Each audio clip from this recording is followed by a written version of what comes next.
અને live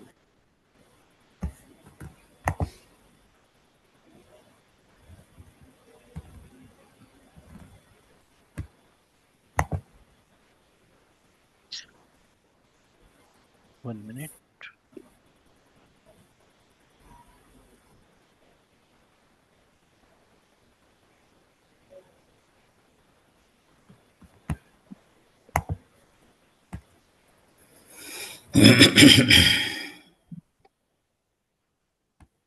okay, good morning, good afternoon બધાને. Book reading ક્લબનો જે આ સેશન છે એમાં આપણે ફરીથી પાછા એક નવી બુક ઉપર એક સ્પીચ એટેન્ડ કરવા જઈ રહ્યા છીએ અને આપણા જે વક્તા છે એમનું ઇન્ટ્રોડક્શન આપવા માટે હું સંજયભાઈને રિક્વેસ્ટ કરીશ. Sanjaybhai, thank you. Thank you Vikrambhai. Book reading ક્લબના આ 9મા એપિસોડમાં આપ સૌનું સ્વાગત છે. બરાબર 1 વર્ષ પહેલા વિક્રમભાઈ રાણાએ આ એક ઓનલાઈન બુક રીડિંગ ક્લબ નામના પ્લેટફોર્મની શરૂઆત કરી અને એમણે ઉદારતાપૂર્વક ભાષા રચના વિચાર મંચ એટલે કે ભારવીને પણ એની સાથે સહસંયોજક તરીકે જોડ્યું. ત્યારથી આપણે એમની સાથે છીએ. આ 1 વર્ષની જર્ની પૂરી થાય છે. વચ્ચે સંજોગોવશાત 2-3 એપિસોડ નહીં થઈ શક્યા, એટલે આજે આ 9મો મણકો છે અને સદભાગ્ય 9મા મણકામાં આપણને એક એમિનન્ટ સ્પીકર, પ્રખર વક્તા શ્રી ભગવાનભાઈ થાવરાણી બુક ટોક માટે મળ્યા છે. ભગવાનભાઈ થાવરાણીનો ટૂંકમાં પરિચય આપું તો આમ તો ભારવીના બધા સભ્યો પરિચિત છે. ભારવીમાં અવારનવાર બુક ટોક આપી છે. એ જ રીતે અન્ય પ્લેટફોર્મ પર અને આખા ગુજરાતમાં એમણે બુક ટોક, વિવેચન અને આસ્વાદના પ્રવચનો, વ્યાખ્યાનો કર્યા છે. એટલે એક ઉત્તમ ભાવક, ઉત્તમ વિશ્લેષક તો છે જ, પણ એ એક સિદ્ધ કવિ પણ છે. બહુ જ લો પ્રોફાઇલ રહેતા હોય એટલે કદાચ બધાને એમનો પરિચય ન હોય તો ટૂંકમાં કહું કે તેઓ ગુજરાતી, હિન્દી, ઉર્દુમાં અદ્ભુત કવિતાઓ લખે છે. બીજું કે અન્ય ભાષાઓની શ્રેષ્ઠ કવિતાઓ છે એનો ગુજરાતી અનુવાદ, રસાળ અનુવાદ કરી અને એ એમના ફેસબુક અને સોશિયલ મીડિયા ઉપર પીરસે છે. જૂની ફિલ્મો અને જૂની ફિલ્મોના સંગીતના અદ્ભુત ચાહક હોવાથી ફિલ્મોના સંગીત વિશેની સાવ અજાણી હોય એવી વાતો એ ઇતિહાસમાંથી શોધી લાવે છે અને રજૂ કરે છે. ત્યારે આપણને ખ્યાલ આવે કે આપણું ફિલ્મી સંગીત પણ કેટલું સમૃદ્ધ છે. તો આવી બહુઆયામી પ્રતિભા એવા ભગવાનભાઈ થાવરાણી આજે આપણને વક્તા તરીકે મળ્યા છે. આપણું સદભાગ્ય છે. એમને એમના 3 કાવ્ય સંગ્રહો પ્રકાશિત થઈ ચૂક્યા છે. હિન્દી ઉર્દુમાં ગુહાર અને આખિરકાર એવા 2 કાવ્ય સંગ્રહ અને ગુજરાતીમાં તને તો ખબર છે એ શીર્ષકનો કાવ્ય સંગ્રહ એમનો પ્રકાશિત થઈ ચૂક્યો છે. હાલ પણ એ આમ તો વ્યવસાયે LICમાં ઉચ્ચ અધિકારી હતા, પણ નિવૃત્તિને ભરપૂર માણે છે, ખૂબ વાંચે છે, ખૂબ લખે છે. અને આજે આપણે એમની પાસેથી જે પુસ્તક વિશે સાંભળવા છે, પુસ્તકનો બહુ ટૂંકમાં પરિચય આપો, કારણ કે પુસ્તક વિશે તો ભગવાનભાઈ જ આપણને કહેવાના છે. પણ વર્ષો પહેલા બંગાળીમાં જરાસંધ નામના પ્રખ્યાત લેખક થઈ ગયા. જરાસંધ એમનું ઉપનામ હતું. એમનું નામ ચારુચંદ્ર ચક્રવર્તી અને વ્યવસાયે એ જેલર હતા, જેલના જેલર. પણ સ્વભાવે એ લેખક તો અને સંવેદનશીલ, એટલે જેલર તરીકેના એમના જે અનુભવો થયા અને જે લોકો સાથે એમનો સંપર્ક થયો, કેદીઓ સાથે, એમની જીવન કથા જાણી અને એના આધારે આ પુસ્તક એમણે લખ્યું. લોહ કપાટ એનું શીર્ષક છે. લોહ કપાટ એટલે જેલમાં હતા, લોહ કપાટ. એનું અદ્ભુત ભાષાંતર શ્રી નગીનદાસ પારેખે ગુજરાતીમાં કર્યું. એનું શીર્ષક છે ઉજળા પડછાયા કાળી ભોંય. 2 ભાગમાં આ અનુવાદ કર્યો છે. એમાં અલગ અલગ પ્રસંગો છે, પણ એટલું અદ્ભુત પુસ્તક છે કે જેને ન વાંચ્યું હોય એ અચૂક વાંચજો. જેમણે વાંચ્યું છે એમને ભગવાનભાઈની આ ટોક પછી બીજી વાર વાંચવાનું બંધ થશે એવી મારી ગેરંટી છે. વધુ કંઈ નહીં કહેતા ભગવાનભાઈને વિનંતી કરું કે પુસ્તક વિશેની વાત આપણી સાથે શેર કરે. ભગવાનભાઈ, પ્લીઝ. જી વિક્રમભાઈ, સંજયભાઈ અને અત્રે જોડાયેલા સર્વે રસજ્ઞ મિત્રો,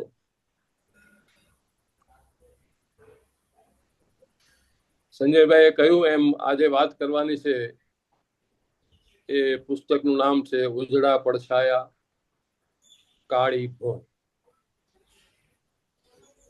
એ પુસ્તકની વિગતે વાત કરું એ પહેલા એ પુસ્તક ફરી એકવાર વાંચવાનું સદભાગ્ય મને કઈ રીતે સાંપડ્યું એની થોડીક મિનિટો વાત કરું. દરઅસલ સંજયભાઈએ કહ્યું મારા અનેક શોખ સાથે અનેક ફિલ્મો જોવાનો પણ મને ગાંડો શોખ છે.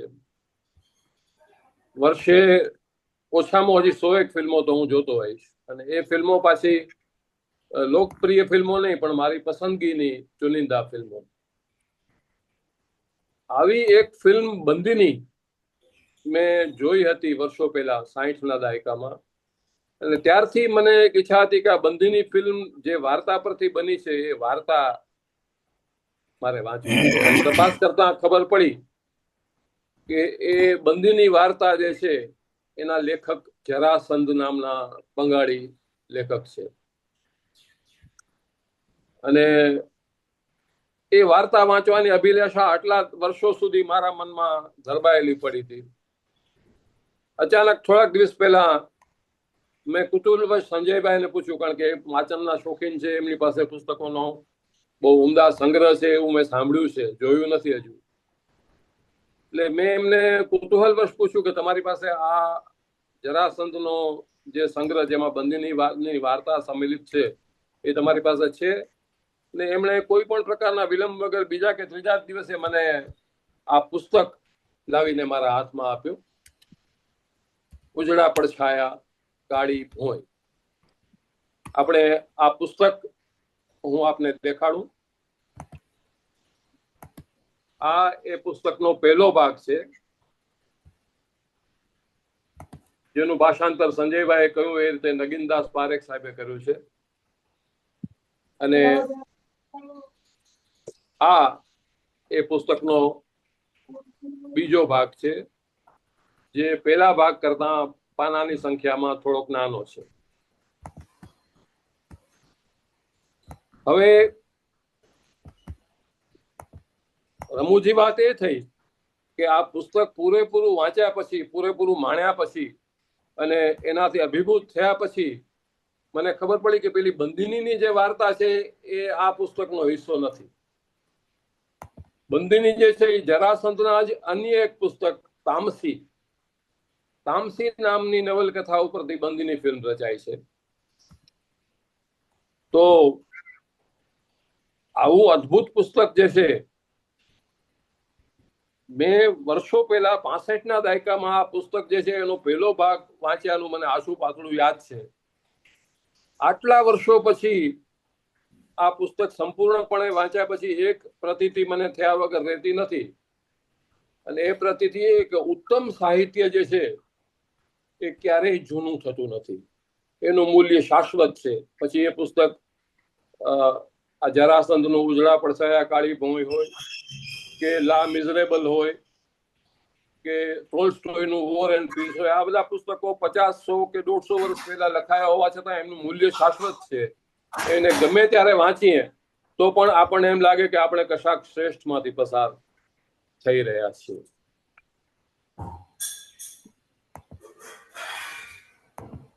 મૂળ પુસ્તક જે છે બંગાળી, એનું નામ સંજયભાઈએ કહ્યું એ રીતે લોહ કપાટ, લોખંડી બારણા, જેલના બારણા.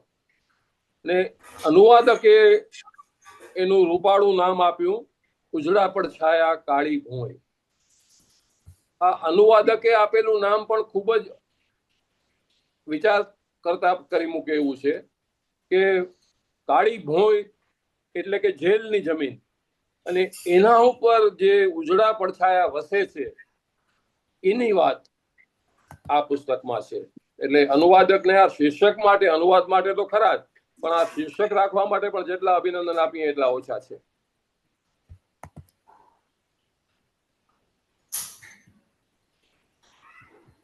ગુજરાતીમાં આપણે બધા જાણીએ છીએ એ રીતે વર્ષોથી શ્રેષ્ઠ કૃતિઓ, બંગાળી કૃતિઓના અનુવાદો થતા રહ્યા છે. મારી કિશોરાવસ્થામાં હું શરદ બાબુ અને ટાગોર ના અનુવાદો વાંચીને મોટો થયો છું, જેના અનુવાદો વિપુલ પ્રમાણમાં નગીનદાસ પારેખ સાહેબે કર્યા છે.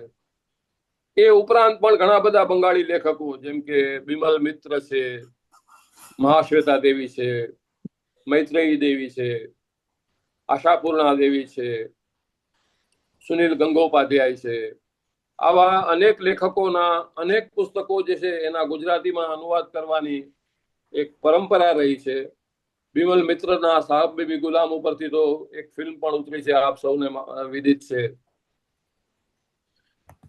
સતીશ રાય સાહેબે વિભૂતિભૂષણ બંદોપાધ્યાયના ઉપન્યાસો ઉપરથી જે પથેર પાંચાલી કથાત્રયી બનાવી એના વિશે પણ આપ સૌ શુભ્ન મિત્રો જાણો છો. તો વિભૂતિભૂષણ મિત્ર અને તારાશંકર બંદોપાધ્યાય આ પણ એવા લેખકો છે જેના અનુવાદો ગુજરાતીમાં થયા છે. હવે આ પુસ્તક જે છે એમાં શું છે એની આપણે થોડીક ટૂંકી વાત કરીએ. ચારુચંદ્ર ચક્રવર્તી એટલે કે જરાસંધ વર્ષો સુધી અખંડિત બંગાળની અલગ અલગ જેલોમાં એ જેલર, ડેપ્યુટી જેલર અને જેલર તરીકે એમણે કામગીરી કરી. અને આ જેલમાં રહ્યા નોકરી કરતા પ્રદીપનો જન્મદિવસ છે. હાજી ના કન્ટિન્યુ સર. કોઈ કે હા બરાબર છે ને. હા કોઈ કે અનમ્યુટ રાખ્યો છે. જી આ જેલના અનુભવો જે છે એમણે આ પુસ્તકના આ ગુજરાતી પુસ્તકના બંને ભાગમાં વર્ણવ્યા છે. મૂળભૂત રીતે આ ઓરિજિનલ મૂળ પુસ્તક જે છે બંગાળીમાં 1953માં એનો પહેલો ભાગ પ્રકાશિત થયેલો. એ પછી ક્રમશઃ જરાસંધ સાહેબના નોકરી દરમિયાન જ આ પુસ્તકના અન્ય બે ભાગ એટલે કે કુલ 3 ભાગ એમની નોકરી દરમિયાન પબ્લિશ થયા અને ચોથો ભાગ એ રિટાયર થયા એ પછી પબ્લિશ થયો.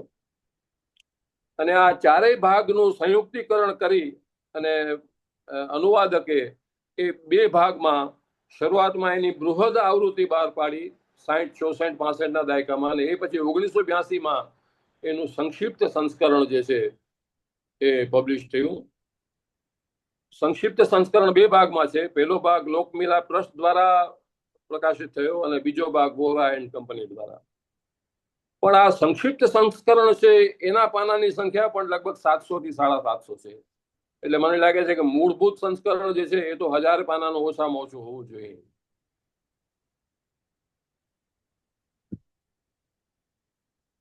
પુસ્તકમાં મુખ્યત્વે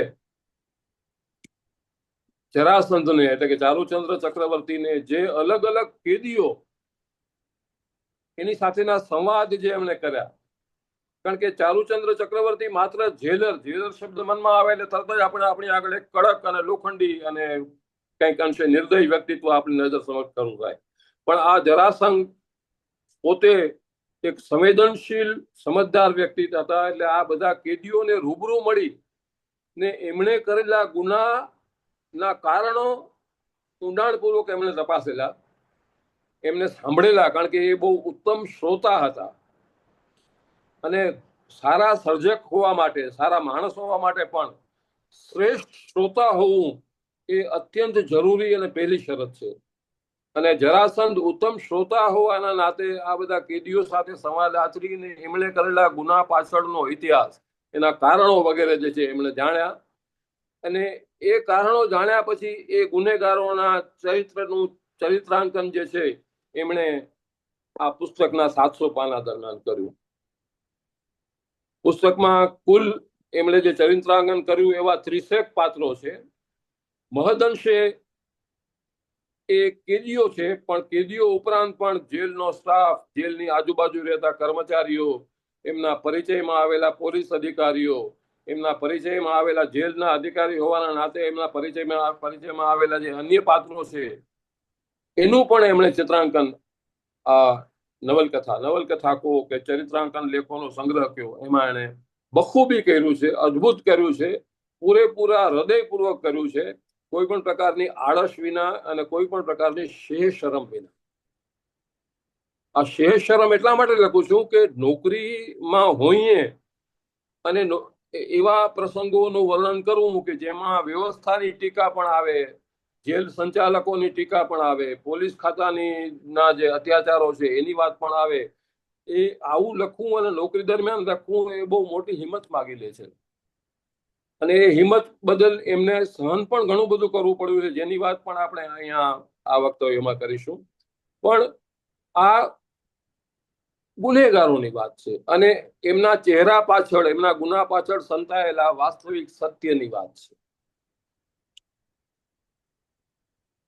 આ વાંચતા વાંચતા આમાંથી પસાર થતા થતા એક સહૃદય વાંચક તરીકે આપણને તરત જ આપણી આગળ એક યક્ષ પ્રશ્ન ઉભો થાય કે ખરેખર આ ગુનેગારો શું આ કેદીઓ છે?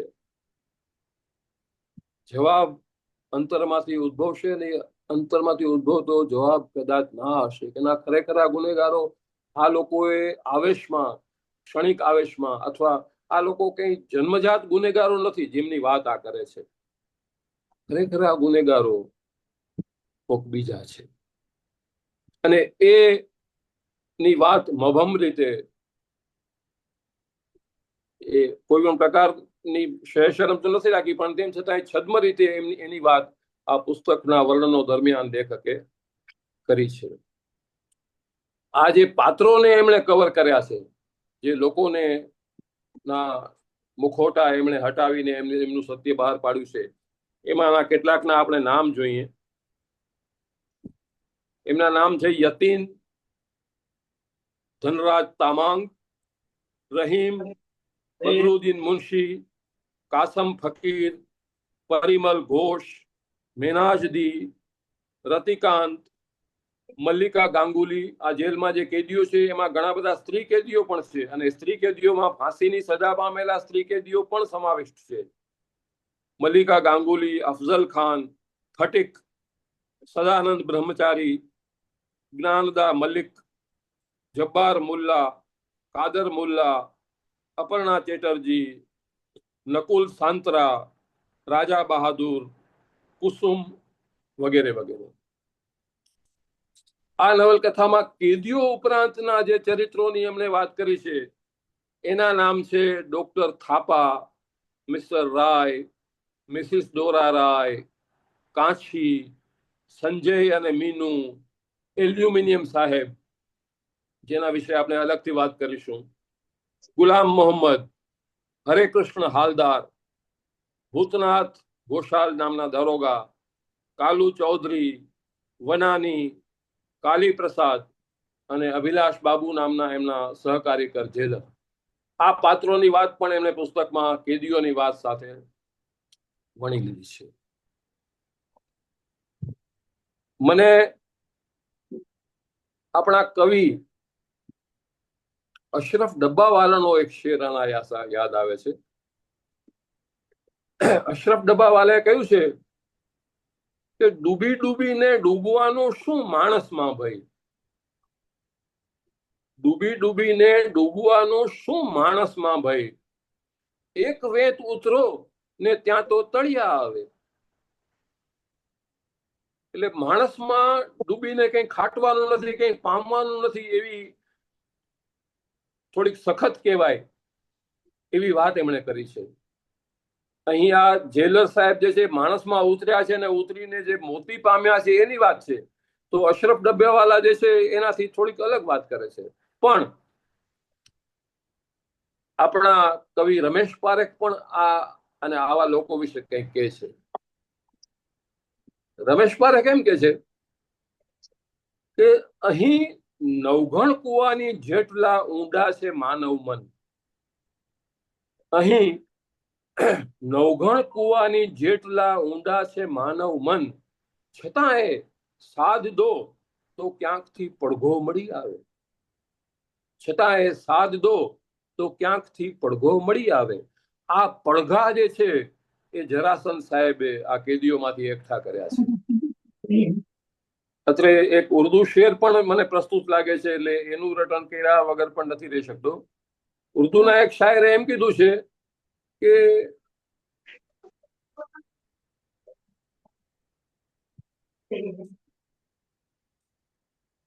पढ़े लिखों से भी चेहरे पढ़े नहीं जाते, पढ़े लिखों से भी चेहरे पढ़े नहीं जाते, हर एक शख्स की अपनी अलग कहानी है। તો આ જે ઉર્દુનો શેર છે એ અહીંયા મૂર્તિમંત થાય છે કે દરેક માણસની પોતાની વાર્તા છે.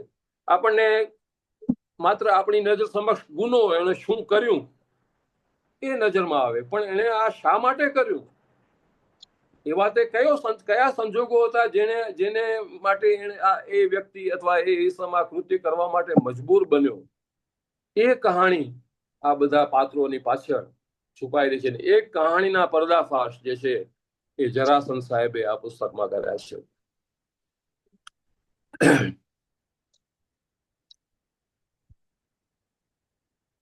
કોઈક વિચારકે મિત્રો એમ કીધેલું કે હું એટલે હું વત્તા મારા સંજોગો, હું એટલે હું વત્તા મારા સંજોગો. સ્વતંત્રપણે હું નું કોઈ અસ્તિત્વ જ નથી. મારા બધા સંજોગો સહિતનો હું એ જ હું છું. મારા સંજોગોએ મને ઘડ્યો છે. મારા સંજોગો જે છે એના પરિણામે આપની સમક્ષ જે હું ઊભો છું આ વક્તવ્ય આપવા માટે કે એક વ્યક્તિ તરીકે, એ મારા સંજોગોનો સરવાળો છે હું. અને આ પાત્રો જે છે એમાં એમના સંજોગો એક યા બીજી રીતે આપણી નજર સમક્ષ લેખક લાવ્યા છે. લેખક જે છે એ કેટલા સંવેદનશીલ હતા. આપણે આ પુસ્તકના જો અલગ અલગ પ્રકરણોમાં જવાનો પ્રયાસ કરીશું તો આ લેક્ચર જે છે સાંજ સુધી ચાલે, કારણ કે દરેક પાત્રો જે છે એ રસપ્રદ છે અને એક સંવેદનશીલ ભાવક તરીકે આપણને એમાં ઊંડા ઉતરવાનું મન થાય એવા છે. પણ એ પાત્રો વિશે વિગતે વાત ન કરતા લેખકની જે માનસિકતા છે, લેખક કઈ રીતે વિચારે છે, કારણ કે આ અનુવાદ જે છે એ અનુવાદ તો ઠીક, પણ આ લેખકની જે ભાષા છે એ ભાષામાં એક મંજાયેલા અને સિદ્ધહસ્ત સાહિત્યકાર જે છે એ મૂર્તિમંત થાય છે. પુસ્તકમાં પાત્રોના વર્ણન દરમિયાન પણ એમણે ડગલે ને પગલે રવિન્દ્રનાથ, શરદ બાબુ અને એવા લેખકોની કવિતાઓના નાના નાના ટૂંકા ઉદાહરણો જે છે એમણે રજૂ કર્યા છે. પુસ્તકના બીજા ભાગના પહેલા પ્રકરણમાં એમણે આ અનુવાદો દરમિયાન એના પ્રકાશન પછી જે એમને મુશ્કેલીઓ પડી છે, એમના માથે જે આપત્તિઓ આવી છે, જે માછલા ધોવાયા છે, એની વાતો ખૂબ જ સ્વસ્થતાપૂર્વક અને તટસ્થતાપૂર્વક કરી છે. પણ એ પ્રકરણમાં કેટલીક વાતો જે એમણે લખી છે એના પરથી એમની કક્ષા શું છે એક વિચારક તરીકેની એ સિદ્ધ થાય છે. એ થોડીક ટૂંકી વાત આપણે એની કરીએ.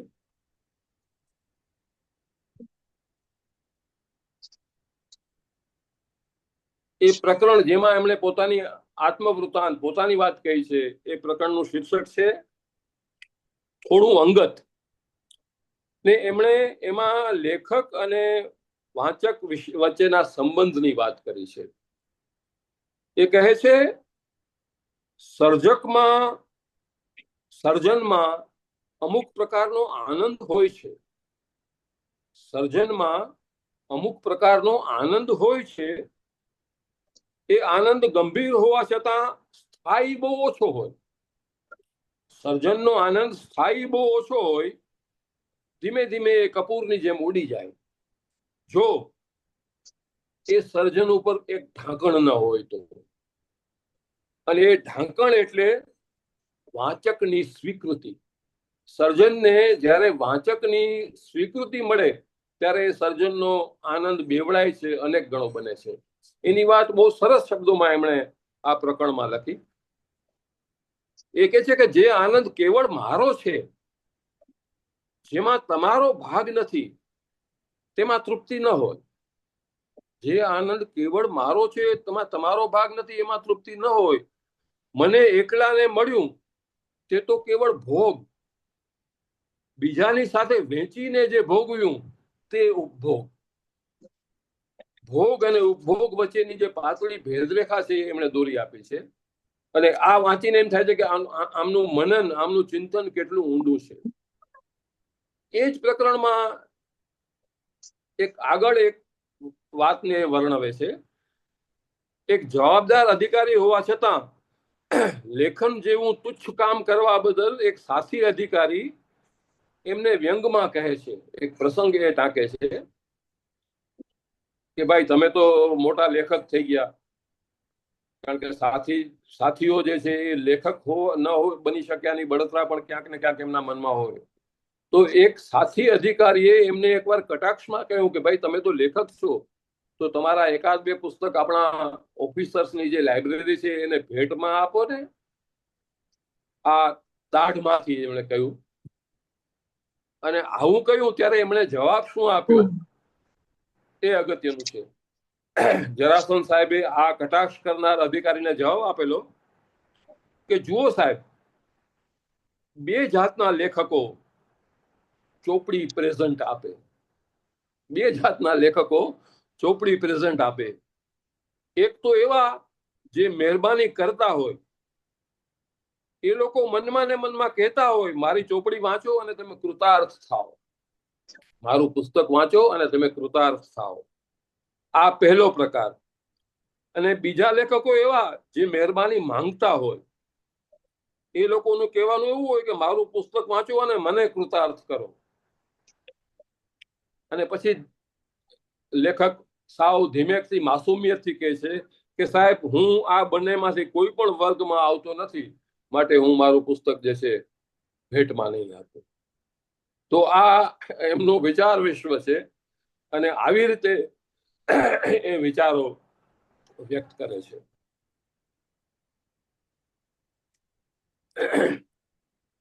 આ કેદીઓ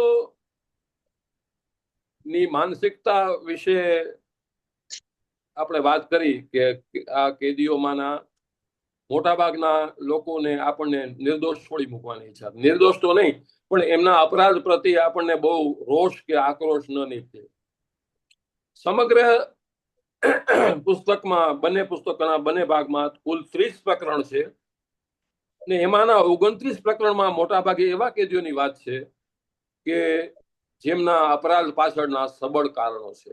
માત્ર એક જ પ્રકરણ, આ બંને ભાગમાંનું અંતિમ પ્રકરણ, જેનું શીર્ષક છે મંદાકિનીનો વર. એ મંદાકિનીનો વર એટલે કે એ પાત્ર જ આખા સંગ્રહમાં એક એવું પાત્ર છે કે જે નખશિક ગુનેગાર છે. ગુનો એની નસમાં વહે છે અને એના ગુના માટે એનો કોઈ પસ્તાવો નથી. માટે આપણને એમ થાય કે ના, આ માણસને સજા થવી જોઈએ. હવે ટ્રેજરીની વાત એ છે કે આ જો 30મો ગુનેગાર જે છે કે જેને ગુનો કર્યો છે અને ગુનેગારી એની નસમાં વસે છે, એ માણસને તો કોઈ સજા પણ થઈ નથી.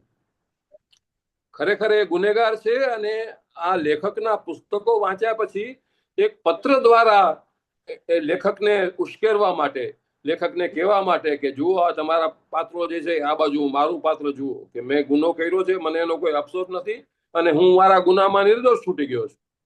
તો એકમાત્ર પાત્ર જે છે અંતિમ પ્રકરણમાં એવું છે કે જે ખરેખર ગુનેગાર છે અને એ ગુના બદલ એને કોઈ રંજ નથી અને એ ગુના બદલ આપણને વાંચકોને પણ એના પર ફિટકાર ધુતકારવાની લાગણી થાય.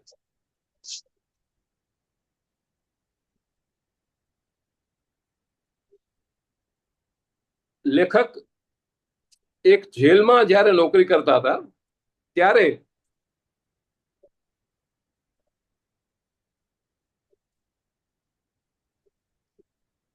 એક અંગ્રેજ અધિકારી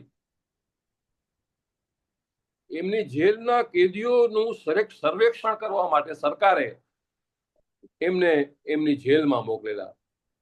એ કેદીઓની માનસિકતાના અધ્યયન કરનાર હતા. એટલે એમને એ અધિકારીને એકવાર જરાસંઘ સાહેબની જેલમાં એ અધિકારીને કેદીઓનો અભ્યાસ કરવા માટે મોકલવામાં આવેલા.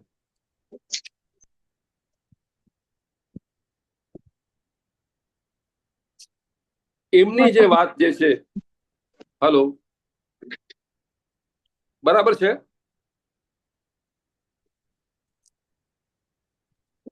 યસ સર, બધું બરાબર છે. હાજી, બરાબર છે. એમની કેદમાં એ અધિકારી આ સર્વેક્ષણ કરવા માટે આવેલા ને એમની જેલના બધા કેદીઓને મળ્યા પછી એમણે જે સર્વેક્ષણમાં દાખવ્યું, જે લખ્યું, એ પણ બહુ રસપ્રદ છે, એટલે હું એ આપને જણાવું. રાજા બહાદુર નામના પ્રકરણમાં આ મુલાકાતનું વર્ણન છે, અને એમના નિરીક્ષણો આ પ્રમાણે છે.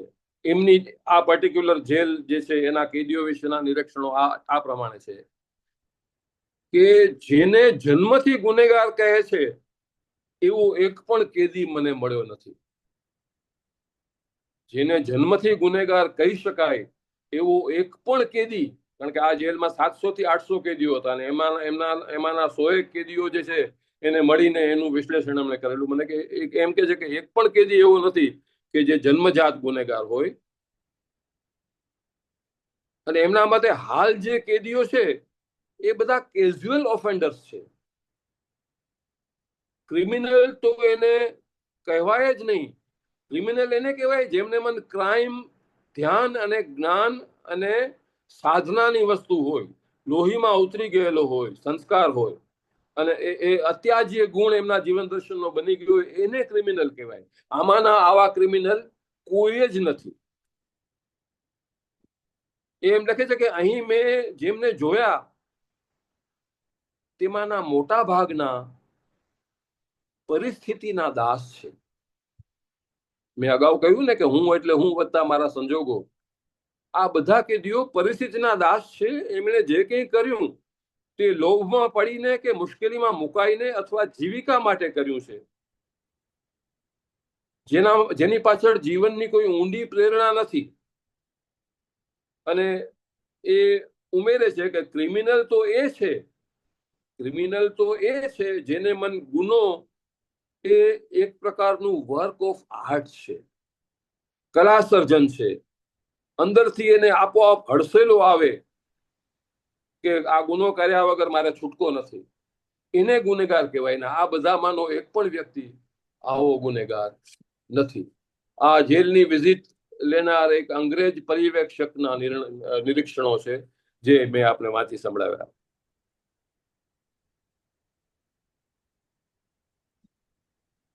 હવે વધુ તો નહીં, પણ આ ચરિત્રાંકનો જે છે એના બે ચરિત્રો વિશે આપણે ટૂંકમાં વાત કરીએ. એક તો શરૂઆત આપણે કરી એ અધિકારી, અંગ્રેજ અધિકારી એટલે કે એલ્યુમિનિયમ સાહેબ. એ એલ્યુમિનિયમ સાહેબની વાત આપણે કરીએ.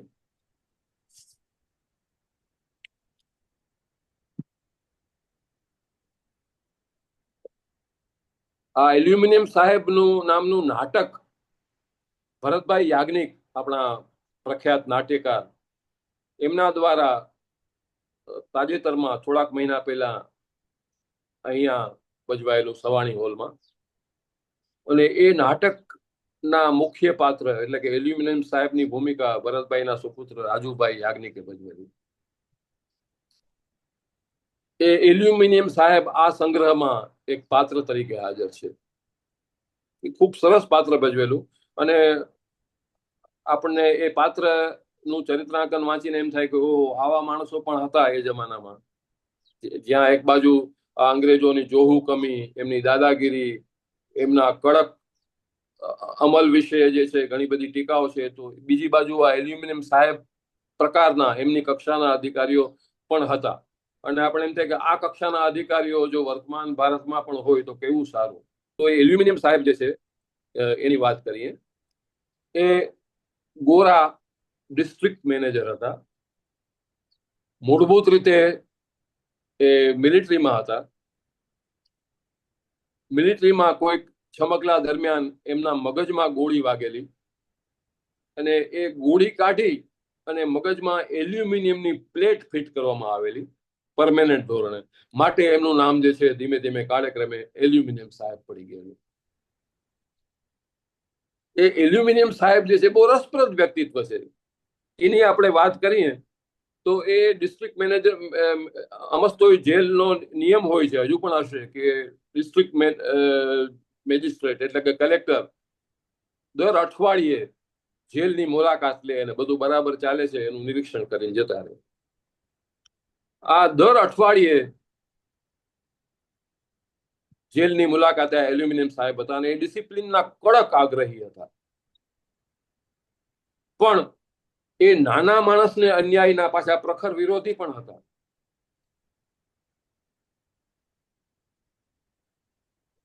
એ દિવસોમાં બંગાળમાં હિન્દુ મુસ્લિમ હુલ્લડો ફાટી નીકળ્યા હતા અને આ એલ્યુમિનિયમ સાહેબ જે છે એની જીદ હતી કે મારા વિસ્તારમાં, જે વિસ્તારનો હું ડિસ્ટ્રિક્ટ મેજિસ્ટ્રેટ છું, ત્યાં તો આ હુલ્લડો નહીં થવા દો.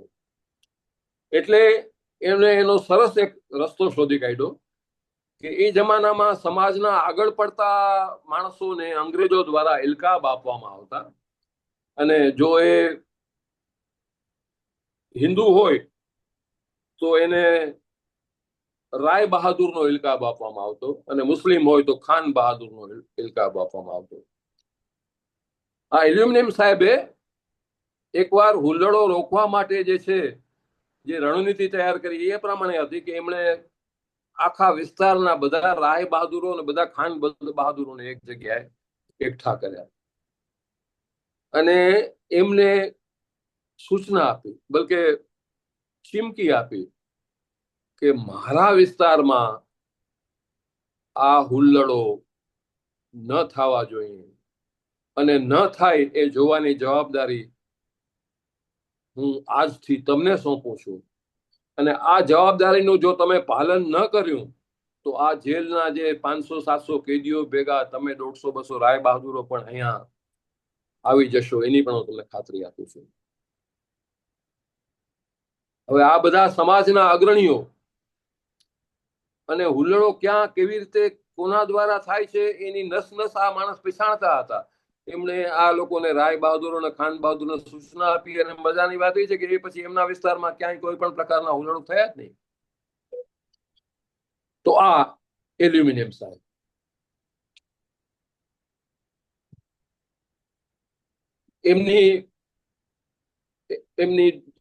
એમના શાસન દરમિયાનનો એક બીજો કિસ્સો જે છે એમાં એક નવયુવાન એમની આગળ ધા લઈને જાય છે કે સાહેબ મારી નોકરી જે છે મને આકાશવાણીમાં એર ઇન્ડિયામાં મળી, પણ એ નોકરી માટેનો જે નોકરીમાં એમ્પ્લોય કર્યા પહેલાનો જે પોલીસ રિપોર્ટ આ લોકોએ મંગાવેલો એમાં પોલીસ વાળાએ મેં જે કંઈ નથી કર્યું એના વિશે પણ રિપોર્ટ કર્યો છે. એલ્યુમિનિયમ સાહેબ જે છે ઉશ્કેરાઈ ગયા કે તમારા જેવા નાના માણસને આવું કઈ રીતે. એમણે જે તે અધિકારીનો સંપર્ક કર્યો અને પછી ખબર પડી કે આ રિપોર્ટ જે છે એ તદ્દન ખોટો છે અને આમને નિર્દોષને જે છે દંડીને એમને નોકરી ન મળે એની જગ્યાએ બીજા કોઈને નોકરી મળે એ ષડયંત્રને કારણે આ રિપોર્ટ લખવામાં આવ્યો છે. તાત્કાલિક જ્યાંથી રિપોર્ટ ઉદ્ભવેલો એ અધિકારીની ઓફિસમાં ગયા ને એમણે જઈને કીધું કે મને આ છોકરાની ફાઇલ કાઢી આપો તો. હવે મજાની વાત એ છે કે ફાઇલ તો હતી જ નહીં, ખાલી ઉપલક રિપોર્ટ આપી દેવામાં આવેલો. એટલે અધિકારીઓ પરસેવે રેબઝેબ થઈને ફાઇલ શોધી કાઢવા માટેનો ઢોંગ કરે છે. વસ્તુ તો ફાઇલ હતી જ નહીં અને ફાઇલ મળી નહીં. એટલે એમણે કીધું કે કઈ વાંધો નહીં, હું લખાવું એ રીતે લખો.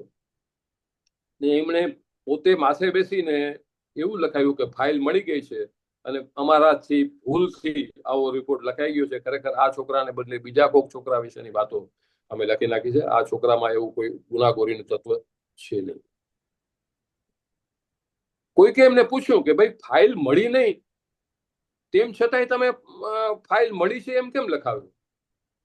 તો એલ્યુમિનિયમ સાહેબે સ્મિત કરીને કીધું કે જો ફાઇલ શોધવા માટે મેં એમને સમય આપ્યો તો એ લોકો ફાઇલ નહોતી તો ફાઇલ ઊભી કરે અને એ ફાઇલમાં આ બધા ગુનાઓ એને કર્યા છે એવું લખીને પછી ફાઇલ મારી આગળ રજૂ કરે.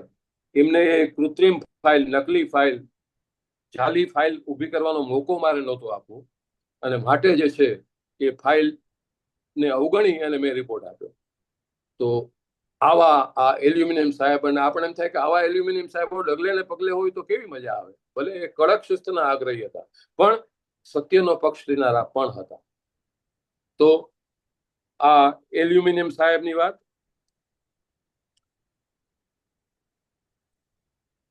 એક પાત્રની વાત કરવાની લાલચ પણ થાય છે. એ પાત્રની આખી વાત સાવ ટૂંકી છે. એનું નામ ફટીક છે. ફટીક નામના પાત્રની આપણે વાત કરીએ. એ પેલા હું તમને યાદ અપાવું 1943ના બંગાળના દુકાળની ભૂખમરાની. આપનામાંના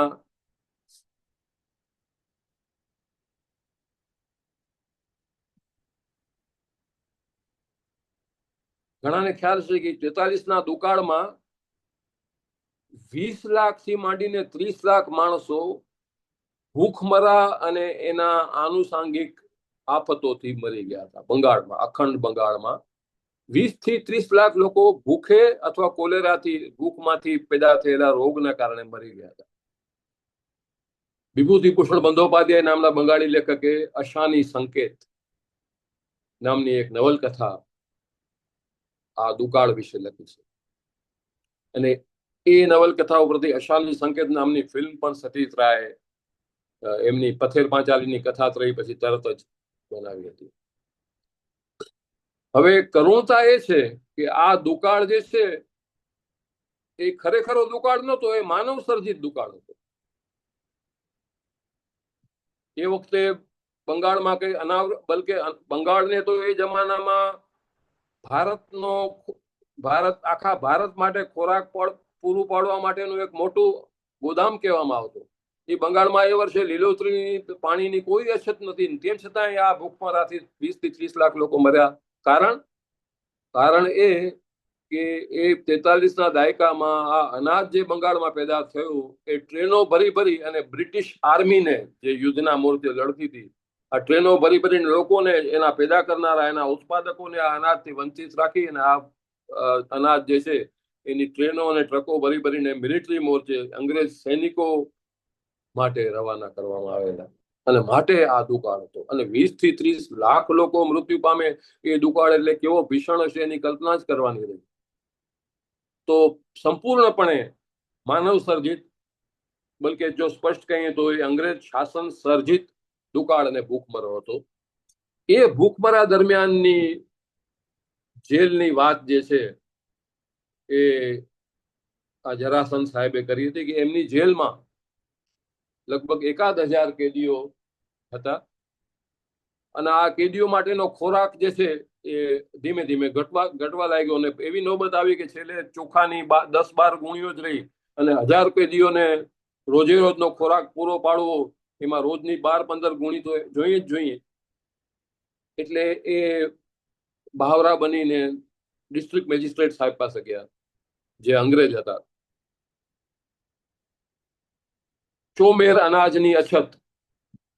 અને એમને જેને કીધું કે મારી જેલમાં હવે છેલ્લી આટલી ગુણી ચોખાની રહી છે અને મને તાત્કાલિક જો પુરવઠો નહીં મળે તો મારા કેદીઓ ભૂખે મરશે. અંગ્રેજ સાહેબ તો ટિપિકલ અંગ્રેજ, કડક અને ટિપિકલ અધિકારી. એમણે કીધું કે તમારી જેલમાં રાઇફલો કેટલી? સાહેબ 101 તો હશે. ચાલો 101 રાઇફલો તમારી પાસે છે, 100 રાઇફલો તમને બીજી બાર પૂરી પાડું છું. કેટલી થઈ કુલ? 200. 1000 કેદીઓ અને 200 રાઇફલ એટલે 5 કેદી દીઠ 1 રાઇફલ થઈ ને. મંડો ઉડાવવા. ખોરાકની વ્યવસ્થા નહીં થઈ શકે. જરાસંઘ સાહેબ, જેનું નામ પુસ્તકમાં મલય ચૌધરી છે, વાસ્તવમાં જરાસંઘ, તે મલય ચૌધરી તો ડઘાઈ ગયા કે આ તે કોઈ ઈલાજ કહેવાય. અને એમની માનસિકતા પ્રમાણે તો આને ઈલાજ કહેવાય જ નહીં, પણ અધિકારી એ તો અધિકારી. પછી એમના રુધિએ રામ વૈસા કે કોણ જાણે કેમ કે ઉભારો બીજી વ્યવસ્થા કરી આપી. એમ કરીને એને બધા ઓર્ડર લઈને કીધું કે ફલાણા ભાઈને બોલાવી લાવતો. એ વિસ્તારના સૌથી મોટા કાળા બજારી. અને કાળા બજારિયાઓ જે છે, ભલે કાળા બજારિયા હોય પણ અધિકારીઓની ધોંસમાં તો એ હોય જ. એ 10-15 મિનિટમાં એને બોલાવી લાવ્યા. Yes sir. જેલમાં 500 ગુણી ચોખા આજ રાત સુધીમાં પહોંચાડી દે. સાહેબ, આવા દુકાળમાં કોઈ દલીલ નહીં. આજ રાતના 9 વાગ્યા સુધીમાં 500 ગુણી ચોખા પહોંચવા જોઈએ, નહીં તો શું થાય એ તું જાણે છે બરાબર. અને ખરેખર રાતના 9 વાગ્યા સુધીમાં જેલમાં ચોખાની રસદ પહોંચી ગઈ. એ જેલમાં એક સગીર વયનો ફટીક નામનો છોકરો એ કેદી હતો. પછી એનો ગુનો એટલો મામૂલી હતો કે એને મહિના દિવસમાં છોડી મૂકવામાં આવ્યો. એ છોડી મૂકવામાં આવેલો 15 વર્ષનો છોકરો એકવાર આવીને આ જેલરના જરાસંધના મલય ચૌધરીના પગ પકડી લે છે કે સાહેબ મને પાછો જેલમાં નાખી દો.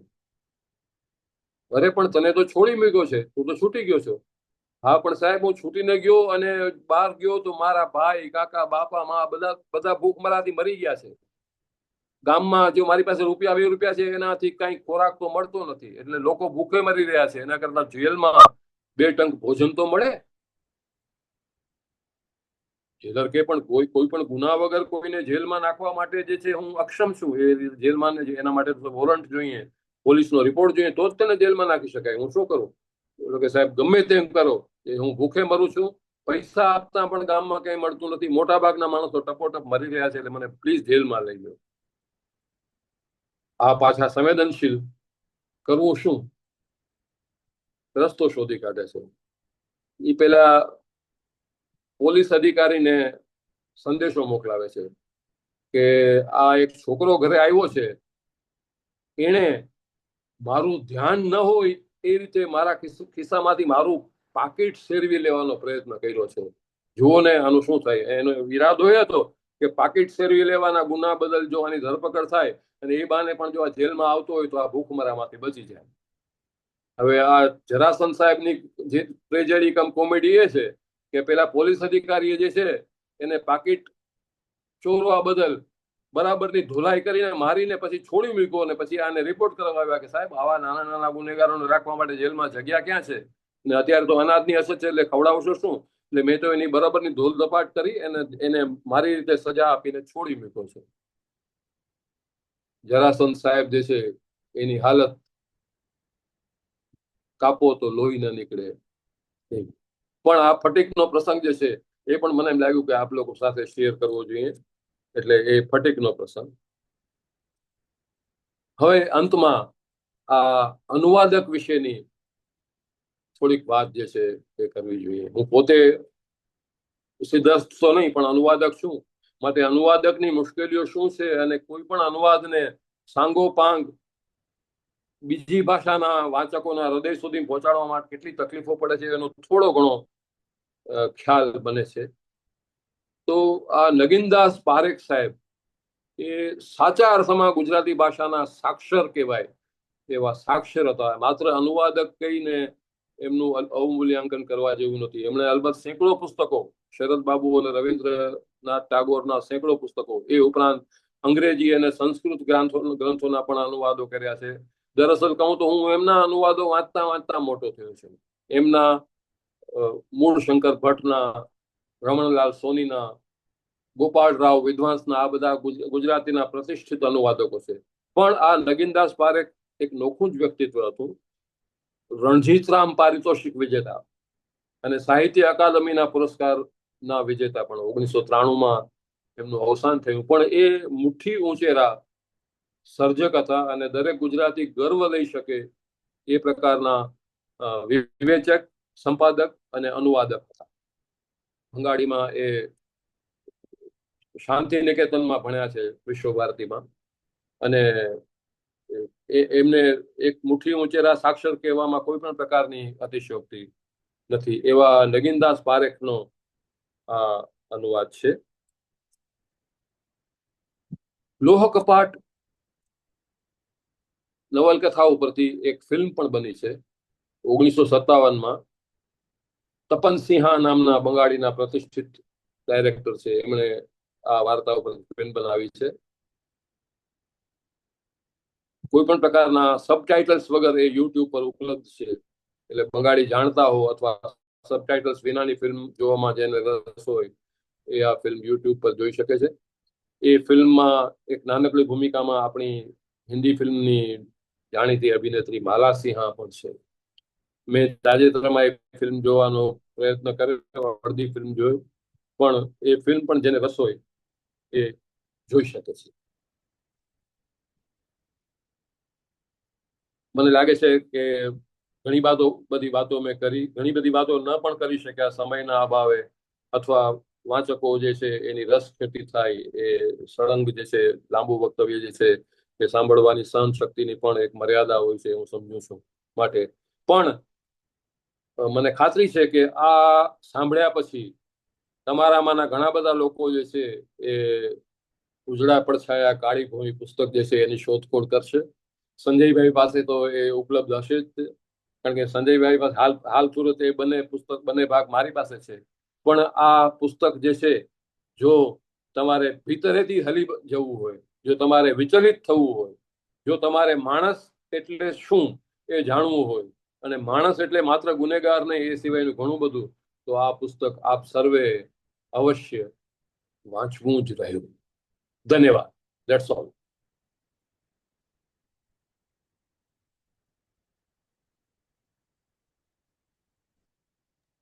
થેન્ક યુ ભગવાનભાઈ, તમારી સ્પીચ ખૂબ સરસ હતી અને ઘણું બધું જાણવા મળ્યું કે એક જેલરનો દ્રષ્ટિકોણ અને એને થયેલા અનુભવો. એટલે હું કદાચ સંજયભાઈને આ બુક રીડિંગ ક્લબમાં રિક્વેસ્ટ કરીશ કે જો કોઈ જેલર લેખક આપણને મળે તો આપણે એને બોલાવી અને એમના અનુભવોને પણ આપણે અહીંયા જાણવાની કોશિશ કરશું.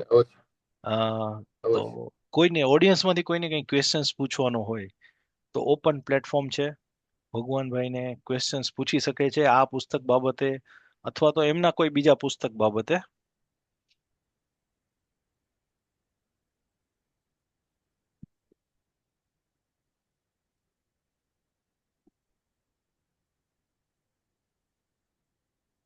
એકદમ સાયલન્સ છે, એટલે લાગે છે કોઈ ક્વેશ્ચન્સ છે નહીં. સાયલન્સ એટલા માટે છે કે લોકો કાં તો અવાક છે અથવા પ્રશ્નો સૂચતા નથી. પ્રશ્ન સૂચતા નથી. ક્વેશ્ચન. હાય, મારું નામ ભરત છે, હું મુંબઈથી બોલું છું. વિક્રમ મારા કઝિન છે. ભાઈ, તમારો ખૂબ ખૂબ આભાર આવો અદ્ભુત પુસ્તક વિશે અમને જણાવ્યું, અને આ પુસ્તક હું 100% વાંચીશ અને બહુ જ મજા આવી.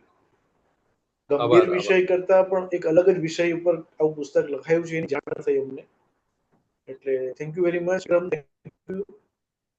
આવું કાર્ય કરવા બદલ, અને ઘણીવાર ઉપસ્થિત નહીં રહી શકવા માટે પણ સમય સંજોગોને લીધે નથી આવી શકાતું. પણ આ મારો બીજી વાર કદાચ આવ્યો છું.